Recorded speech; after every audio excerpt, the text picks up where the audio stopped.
Hi, ഓടത്തെ കിച്ചണിലേക്ക് സ്വാഗതം. നല്ല നാടൻ രീതിയിൽ കൂർക്കുപ്പേരി ഉണ്ടാക്കാം. തൃശ്ശൂർ സ്പെഷ്യൽ ഉപ്പേരിയാണ് കൂർക്കൊണ്ടുള്ള മെഴുക്കുവരട്ടി. കൂർക്ക ഇടത്തരം വലുപ്പത്തിലുള്ളതാണ്. നല്ലോണം കഴുകി വൃത്തിയാക്കണം. ആദ്യം 1/2 കിലോ ഉണ്ടത് കഴുകിയിട്ട് കുറച്ച് നേരം ആവി കയറ്റിയ വേഗം തൊലി കളയാം. ഉരുളക്കിഴങ്ങിൻ്റെയൊക്കെ തൊലി കളയണ പോലെ എല്ലാം കഴുകിയപ്പോൾ ഇതിൻ്റെ ഇടയിലുണ്ടായിരുന്ന ചെളി മണ്ണൊക്കെ പോയിട്ടുണ്ട്. ഹോൾസ് ഉള്ള പാത്രത്തിലാണ് ആവി കയറ്റാൻ വേണ്ടി സ്റ്റീമറിലാണ് വെച്ചേക്കുന്നത്. വെള്ളം നല്ലോണം തിളച്ചു. ഇതിൽ വെച്ചിട്ട് അടച്ചു വയ്ക്കാം. ഇപ്പോൾ 10 മിനിറ്റ് ആവി കയറ്റി എടുത്തിട്ടുണ്ട്. ചൂടുണ്ട്. ഇങ്ങനെ തൊടുമ്പോഴത്തേക്കും തൊലി ഇങ്ങനെ വരും. നുറുക്കിയെടുക്കാം.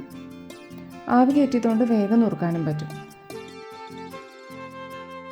കൂർക്ക പല സൈസിലായതുകൊണ്ട് ഏകദേശം ഒരേ കനത്തിൽ നുറുക്കിയെടുത്തിട്ടുണ്ട്. ഇനി ചീനച്ചട്ടിയിൽ 1.5 ടേബിൾ സ്പൂൺ വെളിച്ചെണ്ണ ഒഴിച്ചു. ഈ കൂർക്കുപ്പേരിയിൽ നമ്മൾ കടുക് വറുത്തിടില്ല. തൃശ്ശൂരിലെ മെത്തേഡാണിത്. ഉള്ളിയും മുളകുമാണ് പ്രധാനം. എണ്ണ ചൂടായിട്ടുണ്ട്. ഇത്തിരി കറിവേപ്പില ഇടാം. ഉള്ളി നുറുക്കിയതും കൂടി ചേർക്കാം. ഇത്തിരി കൂടുതൽ ഉള്ളി എടുത്തിട്ടുണ്ട്. സാധാരണ ഉപ്പേരിക്ക് ചേർക്കണേക്കാളും 15 ഉള്ളി എടുത്തിട്ടുണ്ട്. ഇതൊന്ന് വഴന്ന് വരണം. ഉള്ളി ഒന്ന് നുറുക്കിയെടുത്തതാണ്. കടുക് പോലെ തന്നെ വെളുത്തുള്ളിയും നമ്മൾ ഇതിലേക്ക് ചേർക്കില്ല. കുറച്ച് ഇൻഗ്രീഡിയൻസേ വേണ്ടൂ. ഉള്ളിക്കും കൂർക്കയ്ക്കും ഒരു സ്വീറ്റ് നേച്ചർ ഉള്ളതുകൊണ്ട് ഇത്തിരി കൂടുതൽ ചതച്ച മുളക് ചേർക്കും. ചതമുളക് ഇല്ലയെന്ന് വെച്ചാൽ വറ്റൽമുളക് ഒന്ന് ചതച്ചിട്ടാലും മതി. ഉള്ളിയും ഒപ്പം ചതയ്ക്കാം.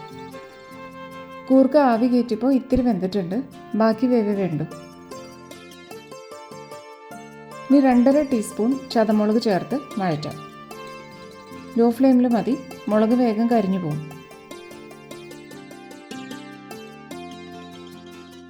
ഇപ്പോൾ വഴന്നിട്ടുണ്ട്. ഇനി 1/4 ടീസ്പൂൺ മഞ്ഞൾപ്പൊടിയും കൂടി. ഇനി സ്റ്റീം ചെയ്ത് തൊലി കളഞ്ഞ് വെച്ച കൂർക്ക ഇട്ടിട്ട് പാകത്തിന് ഉപ്പ് വെതറിയിട്ട് നല്ലോണം ഇളക്കാം. ഇങ്ങനെ സ്റ്റീം ചെയ്തെടുക്കുകയാണെങ്കിൽ തൊലി കളയാൻ എളുപ്പമാണ്. കയ്യിൽ കളറും പിടിക്കില്ല. പകുതി വേവ് ആവുകയും ചെയ്യും. ചിലർ കുക്കറിൽ ഒരു വിസിൽ വരണവരെ ആവി കയറ്റി വേവിച്ചെടുക്കാറുണ്ട്. ഇത് വേറൊരു രീതി. മുളക് പൊടിയാണ് ഇടണമെന്ന് വെച്ചാൽ മഞ്ഞൾപ്പൊടിയുടെ കൂടെ തന്നെ ചേർത്താൽ മതി. പക്ഷേ കൂർക്കുപ്പേരിയിൽ ഏറ്റവും സ്വാദ് ചതമുളകിൻ്റെ തന്നെയാണ്. ഇനി 1/2 ഗ്ലാസ് വെള്ളം കൂടി ചേർക്കാം.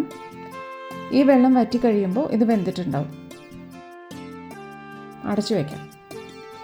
ഒന്ന് തുറന്നു നോക്കാം. വെള്ളമൊക്കെ വറ്റി പാകത്തിന് വെന്തിട്ടുണ്ട്. കുഴഞ്ഞിരിക്കുന്ന പോലെ വേണമെന്ന് വെച്ചാൽ ചട്ടുകം കൊണ്ട് പ്രസ് ചെയ്ത് കുറച്ച് ഉടച്ചെടുക്കാം. അടുപ്പിലാണ് ഉണ്ടാക്കണമെന്ന് വെച്ചാൽ ഉണ്ടാക്കി കഴിഞ്ഞിട്ട് ചീനച്ചട്ടി അങ്ങനെ തന്നെ വെച്ചാൽ കനലിൻ്റെ മുകളിൽ കിടന്ന് മൊരിഞ്ഞ് ഡ്രൈ ആയി വരും ഉപ്പേരി. ഏറ്റവും സ്വാദം അങ്ങനെ ഉണ്ടാക്കുമ്പോഴാണ്. ചൂടോടെ ചോറിൻ്റെയും കഞ്ഞിയുടെയും ഒക്കെ കൂടെ നല്ലതാണിത്. ഒരു തണ്ട് കറിവേപ്പിലയും കൂടി അവസാനം ചേർക്കാം. അപ്പോൾ ഒരു ഫ്രഷ് മണവും വരും. കൈ കൊണ്ടൊന്ന് ചതച്ചിടാം കറിവേപ്പില. ഈ ചൂടിൽ തന്നെ കറിവേപ്പിലയുടെ ഫ്ലേവറും വരും. അങ്ങനെ കൂർക്കുപ്പേരി റെഡി ആയിട്ടുണ്ട്. ഒരു പ്രത്യേക സ്വാദാണ് ഈ ഉപ്പേരിക്ക്.